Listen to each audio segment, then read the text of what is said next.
Opa, gente. Boa tarde, boa noite.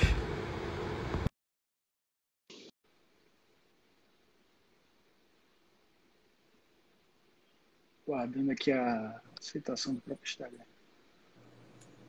Opa, professor Alisson. Boa. Olá, meu amigo Bruno, tudo bem? Tudo ótimo, graças a Deus. Com saúde, né? Que bem, eu acho que é um termo forte para os tempos como esse. Rapaz, o negócio tá sério, né? Assim, saúde a gente tem que colocar em Em primeiro lugar. primeiro lugar, né? A gente tem que se cuidar bem. Sim. Como é que tá as aulas lá, tá? Não, estou acompanhando bem, graças a Deus. É isso aí mesmo, bola para frente, a empresa não pode parar, graças a Deus. Estamos nos desdobrando, nos adaptando, mas é isso mesmo. E o senhor, o que é que o senhor me conta aí da rotina do senhor? Como é que está o mercado em si? Tá, vamos lá, só para o pessoal, né? O pessoal tá chegando aí, deixa eu... Pulei essa parte. Gente, eu me chamo Bruno, sou gerente da Coordenação de Estudo e Desenvolvimento de Pesquisas da Associação de Jovens Empresários. Hoje convidei o meu amigo e também meu professor, Alisson Martins, para nos falar um pouco de como é que está a visão dele do mercado financeiro, como é que ele está achando, como é que ele está vendo o posicionamento dos setores, como é que ele está vendo toda essa bagunça que o mundo se meteu, né? Por favor, professor. Pessoal, vamos lá. Primeiramente, assim, agradeço o convite da AGE, né? Em especial em nome do Bruno, né? Que depois de aluno vira amigo, né, Bruno? É uma honra.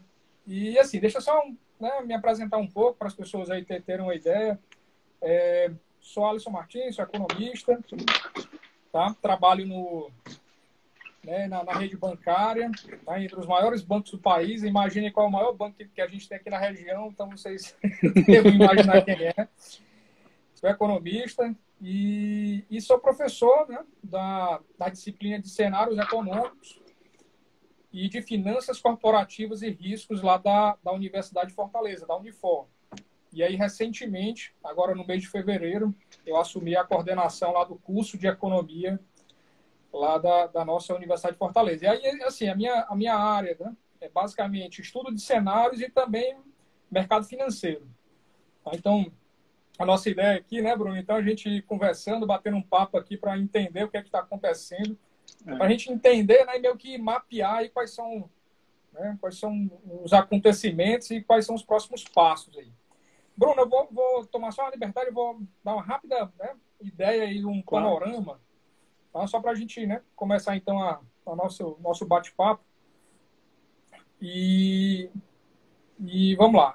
Assim, no final do mês de março, tá? No final do mês de março, o nosso núcleo de pesquisas econômicas lá da Unifor, a gente fez um estudo de cenários tentando imaginar aí quais seriam os impactos do coronavírus, né, na nossa economia, tanto a economia brasileira como a economia cearense.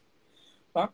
E aí, esse estudo ele foi feito no final do mês de março, né, precisamente no dia 30 de março. E lá a gente fechou, então, um cenário em que a gente, né, teve como cenário base, tá, uma queda do nosso PIB, do Produto Interno Bruto do Brasil, de 2,9%, e aqui no Ceará uma queda do PIB de 2,1%. Tá? Essa foi a nossa, né, expectativa inicial. E aí, somente aqui para o Ceará, tá? E aí tem um número importante, que é o seguinte: somente para o Ceará a gente estimou uma perda econômica de aproximadamente 7 bilhões e meio de reais. Isso no sistema econômico como um todo. O senhor tem como dizer por onde está mais puxado esses 7 bilhões de reais? Pois é, Qual setor?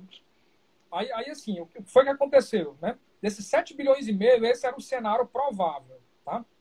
Só que, infelizmente, a gente também fez um cenário pessimista. Claro, né, como analista de cenários, a gente tem que colocar essa possibilidade. E aí, pasmem, pessoal. A gente, no nosso estudo de cenários, a gente colocou, tá, a nossa previsão. Eu acho que eu vou até jogar na Mega Sena depois dessa, viu, Bruno? O nosso cenário pessimista, a gente, né, apontou que a economia brasileira pode cair até 5,8% do PIB, do Produto Interno Bruto, 5,8%, um cenário pessimista, e na economia cearense, 4,2%. Tá?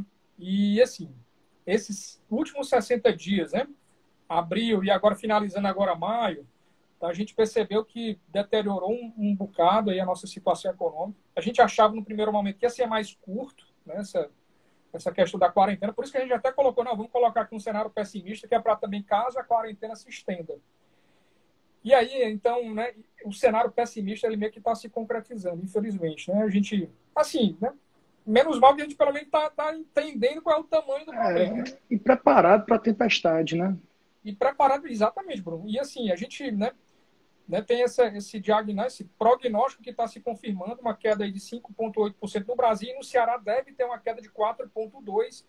E aí, Bruno, aqueles 7 bilhões e meio, na verdade, ele já se transforma em 11,1 bilhões.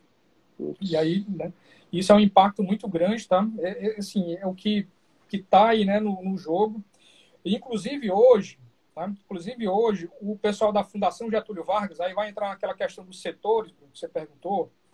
A Fundação Getúlio Vargas, através lá do seu IBRE, que é o Instituto Brasileiro de Economia, alguma coisa assim, Instituto Brasileiro de Economia, ele publicou exatamente um estudo de cenários que ele aponta uma queda de 5,4% para o Brasil. Ou seja, nós aqui projetamos 5,8% há 2 meses atrás, né, num cenário pessimista, e a FGV lançou hoje um estudo que prevê uma queda de 5,4%. Ou seja, está muito próximo, né, um erro estatístico de 0,4%. Dentro da margem. Absolutamente, né, dentro da margem. E aí, então, a economia cearense ela deve ter uma queda aí de em torno de mais ou menos 4%. Aí a gente entra na questão dos setores. Infelizmente, tá, assim, a gente tem um panorama que, assim, o setor da agropecuária, ele, né, felizmente, né, nesse caso, a agropecuária ela deve crescer, aquele crescimento que a gente diz, crescimento orgânico, né? Tem crescimento, tem exportação, tem aumento de consumo de alimentos, isso vem acontecendo ao longo do tempo. A própria agricultura ela é mais eficiente, né? Só que, infelizmente, em razão da queda do consumo, que tem uma previsão aí já da Fundação Getúlio Vargas. A Fundação Getúlio Vargas ela aponta aí uma queda do consumo das famílias em torno de 8%. Tá? 8%, né? Agora, para esse ano. E aí vai impactar o setor da indústria. Tá? Números lá da Fundação Getúlio Vargas. Tá? A pior queda vai ser da indústria, no valor de 8,2%. E o setor de serviços, que engloba aí o comércio, 4,3%. Esse é o cenário, né, que a gente está exatamente, pessoal. Assim, a nossa leitura, e conversa muito com o que o pessoal da Fundação Getúlio Vargas colocou, a gente está exatamente no fundo do problema. Né? A gente está exatamente no ponto aí que a gente acredita que seja o mais baixo do nível de atividade econômica, de onde a gente, o fundo do poço, né, que é traduzir. Né? Tomara que não tenha um alçapão debaixo desse fundo do poço. Né? Tomara. Mas essa... Né, a gente até brinca assim, mas é meio para tentar aí, tirar esse ar de preocupação. Mas então, assim, tanta gente lá do nosso núcleo de pesquisas da Unifor, como também da Fundação Getúlio Vargas, a gente enxerga da seguinte maneira. O problema maior está concentrado no segundo trimestre, agora, né? Que então se encerra agora em junho, né, maio, iníciozinho de junho. E aí o terceiro trimestre ele já começa a ter uma recuperação. O sistema econômico, né? Assim como já está acontecendo em outros lugares do mundo, né? A própria Ásia, a própria Europa já começa a dar esses sinais. Então, a gente tem esse sentimento. Já tinha isso há 60 dias atrás. O próprio pessoal da Fundação Getúlio Vargas também já tinha isso, mas confirmaram hoje nesse estudo, que está lá disponível, está na sua página lá do IBRE, que é o Instituto lá Brasileiro de Economia. Então, a perspectiva é que, né, o terceiro trimestre a gente começa a voltar ao sistema econômico, né, de uma forma gradativa. Mas muito se comenta de uma retomada rápida. Eu tenho minhas dúvidas. Eu acho que não é tão rápido assim, não. Eu venho conversando com algumas pessoas achando que a retomada vai ser naquele... Vamos abrir, aí abre... O brasileiro, por não ter tanto acesso à educação, a maior parte da população, infelizmente, não vai respeitar as medidas, os pedidos dos líderes, né? e tenhamos que fechar novamente. Eu acredito que isso venha a acontecer, que é um cenário possível. Você É, não acha que isso vai impactar mais? Que, querendo ou não, eu vou ter um custo para reabrir uma loja, por exemplo. vai. Vou fechar de novo e depois vou abrir de novo. Esse custo, o senhor não acha que essa projeção, esse menos 11 bilhões, né, que o senhor falou, permita pegar o seu dado, o senhor não acha que isso vai extrapolar um pouquinho devido a essa abre e fecha, esse possível abre e fecha, a falta mesmo de confiança dos empresários? Pois é, Bruno. Assim, a gente tem como leitura que assim o retorno das atividades econômicas elas devem mesmo ser de forma gradativa, né, de forma paulatina. É, o, o governo aqui do estado, tá, ele tá, né, apresenta assim, né, saiu na imprensa aí, né, uma prévia aí do plano em que o retorno ele seria por, se eu não me engano, 4 etapas, né, em torno de 56 dias para a retomada das atividades. Na minha leitura, eu acho que isso sim Plausível. é o movimento mais viável, viu, Bruno, para evitar o efeito segunda onda, né? Que existem relatos que em algumas cidades, quando se abriu de maneira muito intensa, isso tem. Inclusive, tem uma pergunta agora, perguntando, né, uma pergunta, até a pessoa que colocou aqui nos comentários uma pergunta polêmica, que é da questão do Mais ou menos. isolamento vertical ou horizontal. Eu posso sim dar minha opinião. Eu acho que, por enquanto, o isolamento, como está sendo feito, eu acho que é o mais adequado, né? Assim, eu não sou médico, mas né, a gente acredita sempre na ciência. Mas, sim, na hora que a gente for retomar as atividades, aí na minha leitura, tá, eu acredito que a melhor das formas é você voltar por setores de atividade e também fazendo os retornos por faixas etárias, que aí você vai diminuindo lá aquela questão dos grupos de riscos. Né? Então, é um movimento combinado que a gente estava até pensando, tá, em fazer uma sugestão para o governo. A gente está pensando. Na verdade, tem até um modelinho pronto, né? A gente não sabe se a gente vai publicar, tá? Lá do nosso curso, que é o seguinte: é um plano que, exatamente como o governo estava fazendo, tá? Muito embora a gente não foi convidado lá para compor, né? A academia não foi convidada para compor o plano de retomada, é uma coisa até, né, interessante, mas enfim, Complicado, né? a vida é assim, né? E aí o nosso plano era muito parecido, tá? Com retornos em etapas, por atividades, e dá para fazer isso por um seguinte sentido. Existem atividades econômicas que geram mais PIB e geram mais emprego por menor quantidade de pessoas. A gente sabe disso, né? E a gente, economista, a gente tem essa informação. Tem um setor A que ele volta mais rápido, ele volta com menos gente e mais geração econômica. Tem outros setores que voltam, né, com muito mais gente e menos atividade econômica. Então a gente faria meio que um ranking desses setores de atividade também por faixa etária. É isso que a gente está pronto aí, tá? Inclusive um modelinho pronto, mas a gente está estudando aí se a gente deve publicar. E aí, nesse modelo de volta, tá? É por faixas etárias, do tipo, volta primeiro no setor estágio, de pessoas até 30 anos. Depois, outro setor, né? Pode ser até os mesmos setores, mas pessoas agora de 30 a 45 anos, e assim vai. Tá? Para assim a gente ter uma segurança, Bruno, para exatamente evitar o que você está comentando de a gente não ter, né, um efeito O abre e segunda onda e fecha. vai ter que fechar tudo de novo. Tá? É, essa questão do abre, a segunda onda é complicado, né? Mas é isso aí mesmo. Como é que vocês veem a questão da inadimplência, professor? Vocês estão prevendo a inadimplência? Não sei se você pode comentar esse tipo de dado, mas o senhor prevê uma inadimplência significativa? Ó, em relação ao passado, o senhor vê significativa mudança? Como é? Tá. Pessoal, assim, a gente está num meio, né, assim, de muita notícia ruim, né, e infelizmente tem outras notícias ruins que estão acontecendo e a gente não não está chegando, né, não. Alô? Professor, Opa, sua live travou.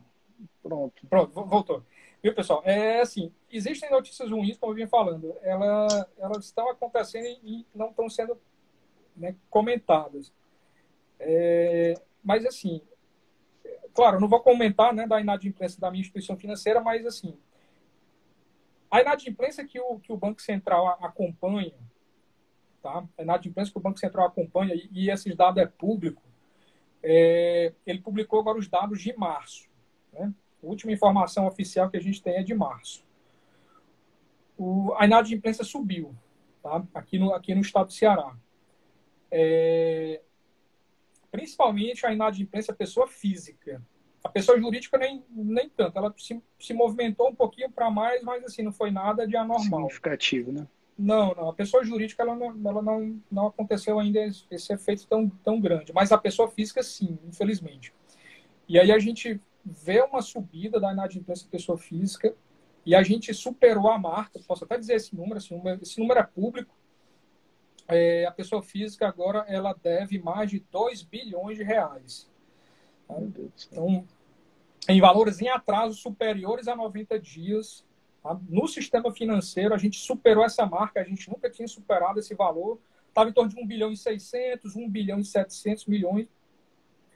E a gente, né, infelizmente, aqui no Ceará, a pessoa física superou. E esse estudo, inclusive, ele foi publicado num boletim econômico do nosso Conselho Regional de Economia, né, a qual faço parte, sou conselheiro titular e ex-presidente.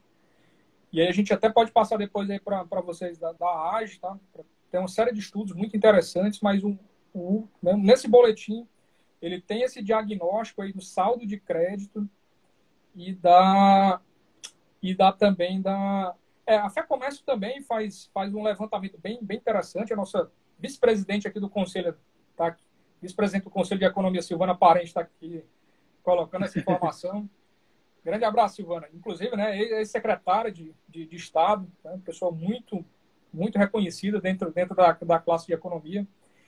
E a FEComércio também faz um estudo, tá, sobre endividamento e o número, né, de cada 10 pessoas aqui em Fortaleza, de cada 10, 7 tem dívidas. Claro, tem dívidas que são dívidas boas, né, para fazer, enfim, investimentos, né, comprar imóveis, enfim. Longo prazo também. Longo assim, prazo, não tem problema. Quando os juros é interessante, quando cabe dentro do seu orçamento. Mas, assim, realmente, Bruno, a gente está numa crescente de inadimplência e eu acho que ela deve subir pelo menos até, acho que o final do mês de agosto, setembro, que é quando as coisas, né, começam a se colocar nos eixos aí, nesse terceiro trimestre, as pessoas começam a retomar os seus empregos, né? E, enfim, né? Silvana está colocando que a inadimplência dobrou, infelizmente. Meu Deus do céu, é complicado. É bem complicado. Eu não queria estar na pele das seguradoras, das resseguradoras, por causa de algumas da capital aberta. Eu não queria estar na pele deles. Mas, ainda bem. Infelizmente, infelizmente, o risco sistêmico é real agora. Agora sim, essas são notícias, né? A gente até comentou isso no início, né, Bruno? São notícias, infelizmente, ruins, mas, assim, por exemplo, para vocês, empresários, né, a gente sempre coloca, né, na sala de aula, né, Bruno? A gente mostra assim, olha lá para aquela porta ali, depois daquela porta tem um negócio chamado mundo real. E a gente vai... Verdade. E a gente tem que saber enfrentá-lo, né? A gente tem que saber que a gente vai ter que estar preparado, né? Por exemplo, vocês empresários com um fluxo de caixa adequado para segurar a onda aí durante mais alguns meses. Sei que está difícil, né? Está complicado, tá? A geração de caixa está cada vez mais complexa. Está muito difícil, mas assim, é para a gente entender, né, que o mercado consumidor lá do outro lado, ele tá endividado, ele está desempregado, então a gente vai ter que segurar um pouco a onda, né? Saber cortar custos, ser inteligente aí na condução dos negócios. Porque, infelizmente, assim, não vai voltar, por exemplo, quando abrir agora né, as atividades econômicas em junho, vai ser o mesmo faturamento que eu tive lá em janeiro ou fevereiro. Esquece. Acho que não, né? Acho que não. O seu ponto de equilíbrio, né? Vai ter que ser mais baixo. Ele vai ter que ser mais baixo. E aí a gente, né, vai ter que pensar em estratégias. Claro, eu não tenho, né, fórmulas, né, mirabolantes, mas assim, o ponto-chave é olhar seu ponto de equilíbrio, vai ter que colocar ele para baixo para conseguir aí superar aí esse momento. Tá? Vai ser curto, né? Vai ser curto. Essa, pelo menos, é a notícia interessante que a gente vê no mundo inteiro, né? 3, 4 meses de impacto, mas aí as coisas começam a voltar e aí a normalidade, um novo normal vai aparecer. Professor, eu lembro que eu perguntei isso para o senhor uma vez, mas eu retomo a pergunta que cada vez mais eu estou vendo isso. O meu setor de confecção, minha família detém uma confecção há muitos anos e eu só sei fazer isso atualmente. Um movimento que eu ando vendo dentro do sindicato, dos confeccionistas, tanto de roupas como de confecções, é não produção na China, no caso. É uma retirada massiva de aportes sistêmicos que aconteciam lá e trazer mais para cá. Eu não sei até que ponto isso vai ser saudável, porque muita gente levava para a China para reduzir custo, porque tinha um volume muito grande que justificava a operação. Eu só não acho que essa herança não vai trazer um aumento de custo e aumentar ainda mais essa recessão. Tipo, o senhor falou 2 meses, 3 meses e depois bola para frente. Eu não sei, eu falo pelo meu setor, não posso falar pelos outros setores, mas se a gente for pegar tecnologia, por exemplo, muita coisa é produzida lá. Por exemplo, memória do computador é produzida praticamente toda lá. Não vou dizer 100%, mas 90% pelo menos é. O senhor não acha que isso daí vai aumentar o valor e de reprimir mais consumo ainda? Viu, Bruno? Esse é um movimento perigoso econômico que a gente está no radar. Porque é o seguinte, quando a gente tem uma crise dessa magnitude, né, de escala global, é claro que as economias elas vão querer se proteger. Né? Os estados nacionais, vê, por exemplo, o movimento da Argentina, né? Meio que já deixou o Mercosul de lado. Então, com certeza, a gente vai ter esse movimento que é prejudicial. Tá? Você, né, se fechar para o comércio internacional, né? Imagine se todo mundo fizer isso, né? Os custos eles tendem a subir, e os custos subindo reduz a capacidade de consumo, né? Esse é um movimento que pode acontecer, né? Por exemplo, você mesmo falou, não vou mais investir lá na China, vou ficar tudo aqui no Brasil, aí fecha as fronteiras em certo sentido, né? Aumenta as tarifas e aí todo mundo fica meio que enclausurado e aí a gente perde, né, aqueles benefícios do comércio internacional, que é o principal, que é a da competitividade. Esse é um problema. Esse é um problema. O senhor não acha que isso vai trazer uma herança, por exemplo, sindicatos patronais mais fortes, com mais voz, dizendo, olha, não dá para ser desse jeito. Antigamente, as alíquotas, substituição tributária, né? Os contadores gostam muito desse termo, vão se tornar menos recorrentes e alíquotas menores, uma tendência de botar os impostos, o tributo não na produção, mas sim na renda. Com certeza, viu, Bruno? Eu acho que assim, a gente está num ponto, assim, dentro desse contexto, né, existem possibilidades ruins, como essa que a gente acabou de falar, né, das economias ficarem mais fechadas e ficar muito mais complicado, né, o comércio internacional, isso é muito ruim. Mas também existem oportunidades boas, conforme você falou, que é o seguinte, é a gente reconfigurar o nosso sistema tributário. Né? A gente, claramente, né, a nossa economia, por exemplo, a economia brasileira tem muita distorção, tá?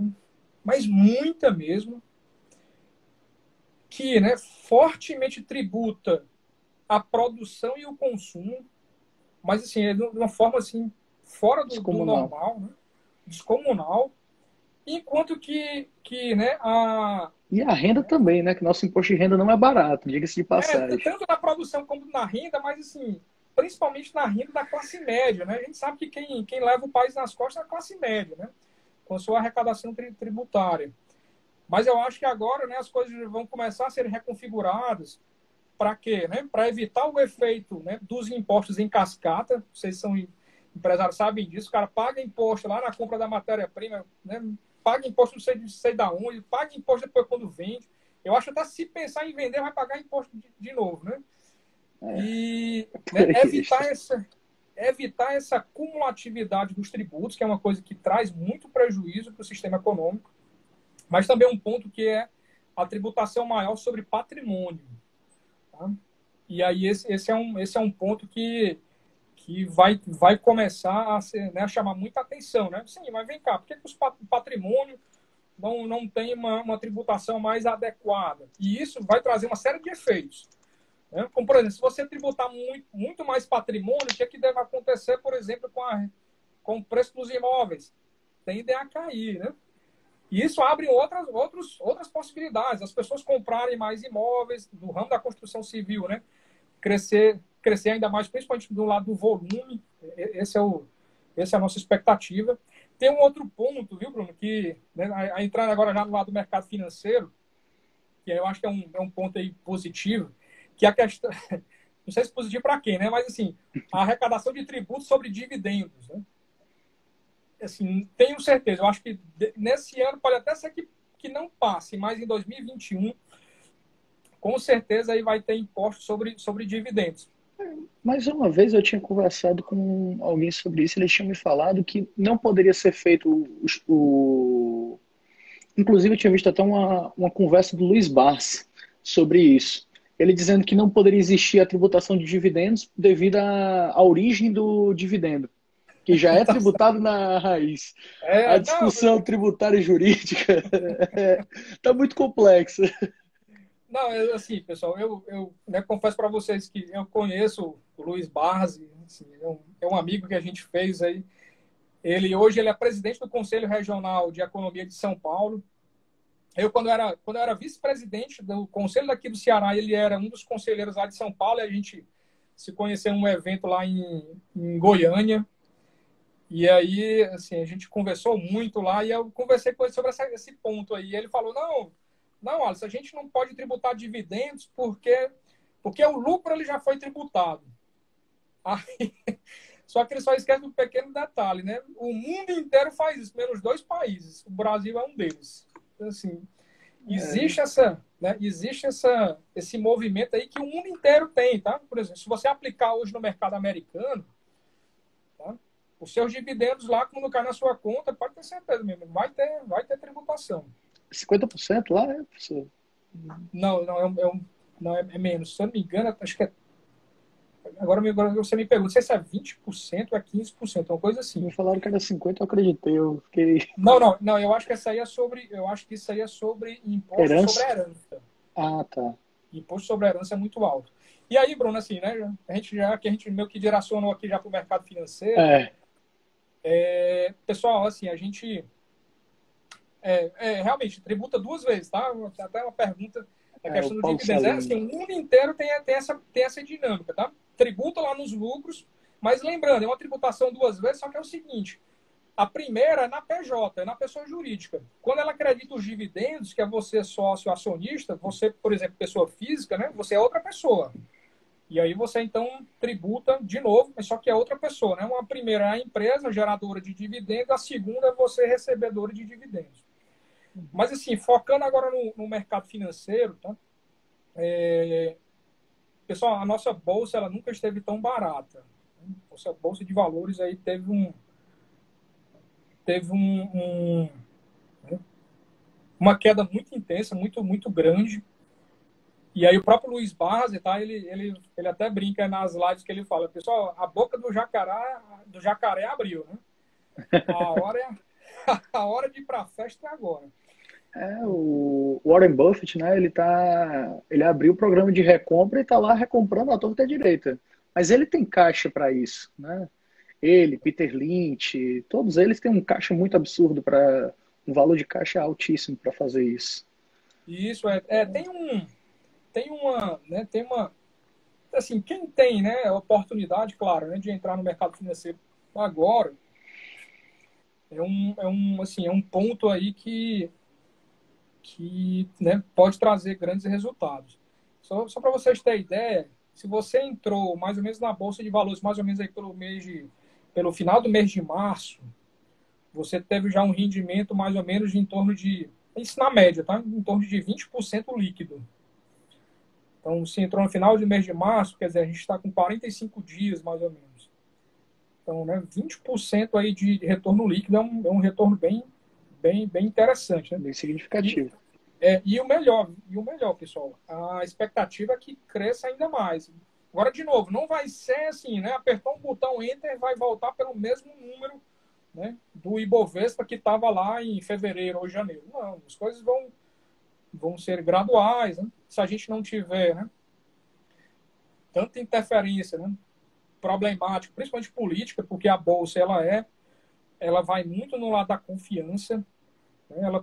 Qualquer espirro, né? Até proibido falar essa palavra, é espirro, mas se aconteça isso no meio político, assim, a Bolsa balança, mas no médio e longo prazo a gente acredita que tem aí uma possibilidade grande. Pessoal, assim, não é recomendação de investimento, tá? Mas fundos imobiliários, por exemplo, ações como o Banco do Brasil, Itaú, por exemplo, o Banco do Brasil está a metade do preço. Tá? A Petrobras ela chegou a ser 1/3 do valor patrimonial. Tá? Tem. A própria Ibovespa, eu acompanhei a B3, né? Eu fui comprar ações dela, eu comprei a 27, poucos dias depois ela estava 35 de novo.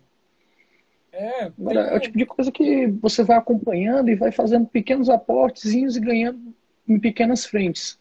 Isso mesmo, viu, pessoal? Porque assim, assim, né, desmistificando também um ponto interessante, que assim, no mercado de ações, né, mercado de renda variável, existem boas oportunidades e você pode começar com poucos recursos, né? A gente teve uma live há 15 dias atrás, mais ou menos, com o diretor da Aplix Investimentos, e aí na nossa conversa, né, a gente montou uma carteira simulada de R$ 1.000, aplicando em vários ativos, como por exemplo, você pode comprar um ETF, tá, que é um fundo de índice que acompanha lá a Bolsa Americana, do SP 500, que é um índice chamado IVVB11, que é uma cota que você compra a R$ 170, R$ 180, mais ou menos. Você compra essa cota, você já fica acompanhando a performance da Bolsa Americana. Você consegue comprar, por exemplo, um fundo imobiliário e ser sócio do Iguatemi, por exemplo. Né? Existe fundo imobiliário que tem parte aí, por exemplo, no Shopping Iguatemi. Não, o Tem fundo Iguatemi, se eu não imobiliário. me engano, ele é uma empresa mesmo, ele não se enquadra como um fundo imobiliário. Não, Mas mas tem parece um que tem um fundo. fundo imobiliário que tem uma participação já lá, pequena, mas tem. Ah, entendi. E assim, por exemplo, tem fundos imobiliários que tem lá lajes corporativas, por exemplo, lá da XP Investimentos, lá na Faria Lima, em São Paulo. O cara paga, né? Imagina se a XP para de pagar aluguel para um fundo imobiliário desse, né? O mundo acabou, né? Então, assim, né? Sem dizer que você pode comprar ações fracionadas, né? Tem ações com ação de R$ 4, R$ 5, como por exemplo a Taesa, que é uma transmissora de energia elétrica, que é uma das ações que o Luiz Barras comenta muito, que é uma geradora de dividendos. Você pode tranquilamente colocar aí na sua carteira. De novo, Inclusive, isso não é recomendação de investimento, é só chamando a inclusive, atenção que... o senhor pegou o lado da Taesa. Eu lembrei aqui, há muito tempo atrás eu tinha visto eu fui estudar a Taesa e vi que os contratos dela são, o contrato mais recente para vencer é 2028, se não me engano, 2030, uma data por aí. O senhor não acha que vamos ver renegociação desses contratos, baixando o prêmio delas? Não, Essas eu acho assim, empresas também? no setor elétrico ele já passou por grandes problemas, a gente lembra disso. Lá da época do governo Dilma Rousseff, né? Não entrando no lado político, mas no lado econômico, né? Entrando na seara econômica, foi um dos maiores erros, se não foi o maior erro econômico que ela teve, porque dali desencadeou uma série de outras coisas. Foi a intervenção no setor elétrico, que ela segurou, né, o preço do reajuste das tarifas da energia elétrica. A gente lembra disso, que foi para segurar a inflação, né, dentro da meta. Quando virou o ano, né, a porteira se abriu e aí, meu amigo, veio um aumento do valor da energia elétrica, assim, absurdo. Né? E aí, assim, em 2015 exatamente, a gente teve uma inflação somente em Fortaleza de energia elétrica de 45%. Imagine vocês, empresários, aí com o aumento do custo da energia elétrica em 45%. Será que não impactou diretamente a sua margem de lucro? Com certeza. Com certeza. Então, assim, eu acho que o setor elétrico em particular, viu, Bruno? Eu acho que Que não vão assim, mexer.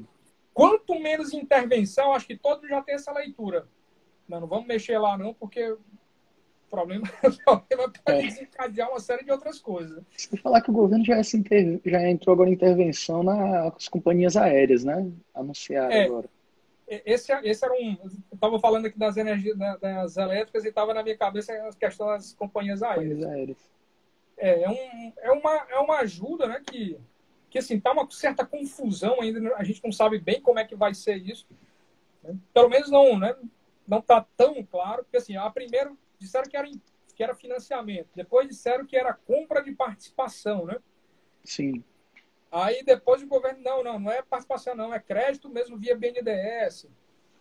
Enfim, ainda não está claro, mas assim, alguma coisa tem que ser feita com esse setor, com o setor de aviação, né? Porque é um setor que está sentindo bastante.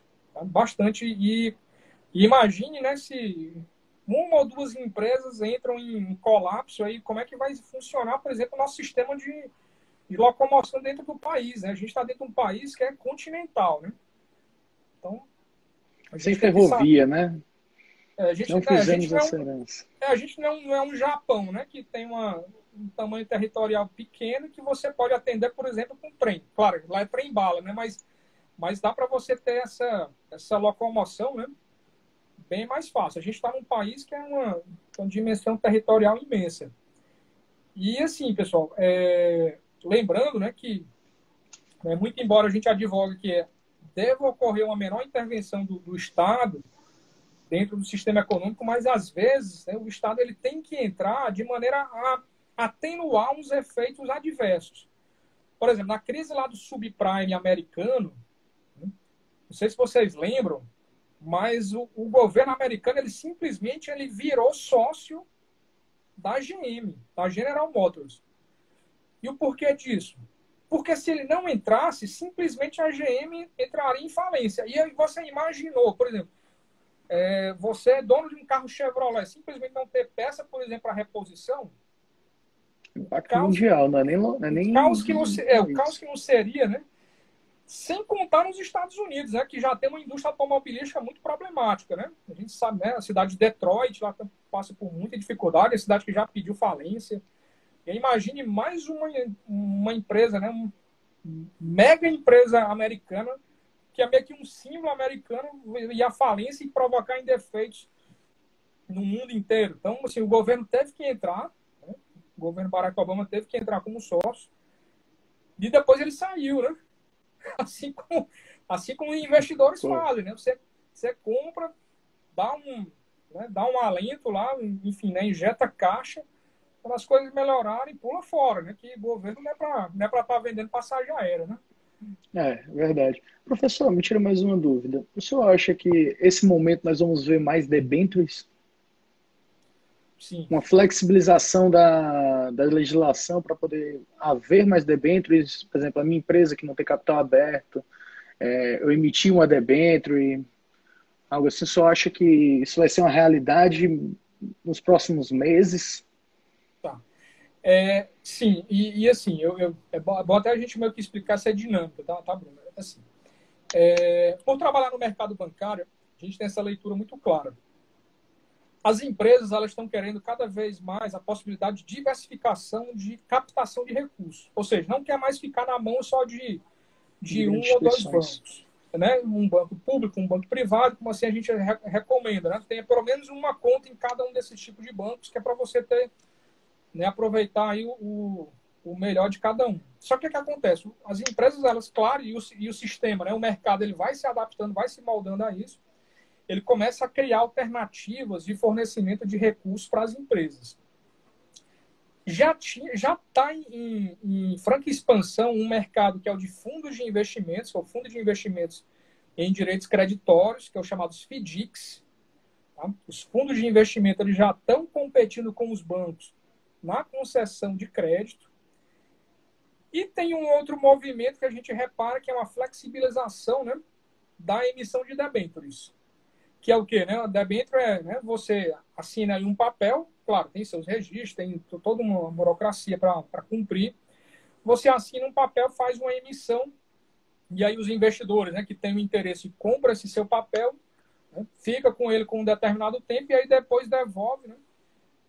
Depois você devolve o papel, né, e, na verdade, compra o papel de volta e devolve o dinheiro com a Eu dou correção um dos prêmio juros. a ele. Eu dou um Com prêmio a prêmio. ele. E aí, Bruno, eu acho que assim, o caminho, né? Eu acho que tem mais depois, tá? Eu acho que após isso, após essa flexibilização né, desse sistema de mercado de crédito, desse sistema de mercado de captação de recursos, ele vai avançar depois para o mercado de bolsa. Assim, eu acho que eu sou um otimista, mas eu acho que vamos chegar nesse Você acha que ponto. vão se comportar como, eu vou dizer o fundo imobiliário, porque enfim, eu sou cotista dele, o MXRF11, que é um fundo basicamente de papéis. Ele compra mais CRIs e CRASO, certificados de recebíveis imobiliários e agrícolas, né? Agronegócio. Você acha que a gente vai ver mais fundos imobiliários Eu com acho essa que também. vertente? Eu acho que também. Eu acho que assim, a gente vai Sei lá, um entrar. CRP da vida, um fundo Eu de acho, recebíveis privados? pois é, eu acho que a gente vai entrar numa grande financiarização do sistema. As oportunidades de captação de recursos, e aí, né, o pessoal aí da AGE, principalmente, tem que estar atento a esse movimento para aproveitar as oportunidades. Com esse movimento de financiarização, você ter mais chance, mais oportunidade de captar recursos, isso é muito bom, né? Porque dá um leque de possibilidades. Você não fica só na mão das instituições financeiras tradicionais. Então, né? Sim. Captar recursos via fundos de investimentos creditórios, FDICs. Captar via debêntures. De repente, até você chegar num nível. Tá? E eu acho que vai acontecer isso no Brasil. E eu acho que é no curto prazo. O mercado de bolsa, ele se pulverizar no Brasil e ter IPOs de empresas, né, com um volume bem menor do que a gente está acostumado hoje. Né? Normalmente a gente vê empresas abrindo capital de R$ 1 bilhão, mas eu acho que esse valor vai ser consideravelmente menor, como é no mercado americano, né? Como é no mercado norte-americano. Empresas, né, mais dentro da nossa normalidade abrem capital. Mas aí entra também a questão da cultura, né? Nos Estados Unidos, o americano ele é mais organizado, vamos dizer assim. Ele tende a ser mais organizado, até mesmo para a questão de o leão não tá tão em cima dele como tá aqui. Mas eu acho que esse momento está chegando, viu, Bruno? E assim, nesse momento de financiarização, os fundos imobiliários eles vão ganhar força também. Complementando a pergunta que você fez, porque eu acho que assim, que esse mercado de fundos imobiliários, né, que é o quê? Né? Você transformar uma empresa, a sua gestão de ativos imobiliários, eu acho que vai pegar, já está pegando, né? Já é uma coisa que vai ganhando volume. Só para você ter ideia, um fundo imobiliário americano, que é um REIT, ele é maior que todo o mercado de fundo imobiliário no Brasil, tá? É o de antena, né? Eu acho que eu sei qual é. Tô tentando lembrar aqui o nome dele, mas ele vai chegar, tá? Então, assim, é um mercado que tem muito espaço, né? Então, você ser um gestor de ativos imobiliários, que você compartilha riscos, né? Você compartilha benefícios também. E assim, eu acho que é um movimento positivo para todo mundo, né? Para a gente. O nosso país é um país muito rico, mas tem que avançar muito ainda nessa questão, né, das transações financeiras. A gente tem um custo de transação muito alto. Vocês é que fazem operações no mercado, né, de crédito, né, captando recursos, tem tarifa não sei de quê. Quando manda uma TED, tem tarifa não sei de quê. Assim, Os digitais vieram para quebrar isso um pouco, né? Mas pois ainda é, assim. E aí, Bruno, eu acho que as fintechs, eu acho que vem exatamente nesse sentido, né? Por isso que essa é a minha esperança, porque assim, o mercado ele vai se fragmentar. E ao fragmentar, a gente começa a ver alternativas como a gente nunca pensou antes. Que aí é uma coisa que eu ia esquecer, mas lembrei agora, que é o seguinte. Saiu hoje uma matéria, parece que hoje o pessoal gostou e lançou matérias muito bacanas. Além dessa da questão do IBRE, lá da Fundação Getúlio Vargas, teve uma matéria muito interessante que fala da reestruturação do Banco do Brasil Internacional. Reestruturação do Banco do Brasil Internacional. E aí, assim, o que tem a ver com isso? é o seguinte, está acontecendo uma pressão muito grande, e aí acho que alguns de vocês já devem ter visto, uma vontade de aplicar recursos no exterior, principalmente no mercado americano. E aí, assim, né, as pessoas começam, aí eu posso investir lá nos Estados Unidos, o pessoal pode. Inclusive, eu tenho também, tá? Você pode Conselho. E não é um conselho, tá? Você pode abrir uma conta numa corretora norte-americana com poucos recursos. Você pode comprar ação da Amazon, ação da Apple, ação do Google. E assim, né? Isso começa a ganhar, né, novas fronteiras e que traz aí traz uma possibilidade do mercado financeiro muito mais amplo, tá? Muito mais cheio de potencialidades. Bruno, eu estou vendo uma pergunta aqui perguntando sobre a questão do home office. Sim. Tá? Como é que eu vejo? Deixa eu ver se eu consigo aqui ver. Foi do Igor. Manda até um amigo Marcos também, Marcos Carneiro. A questão do home office é uma questão, acho que sem volta. Né? As empresas... Se houver redução dentro da instituição que o senhor trabalha, se houver uma redução boa assim, de custo para ela, acho que vão conseguir trazer mais valor para nós clientes. Olha, por exemplo, lá na Unifor, né, a gente está dando aula online e as coisas estão caminhando. Né?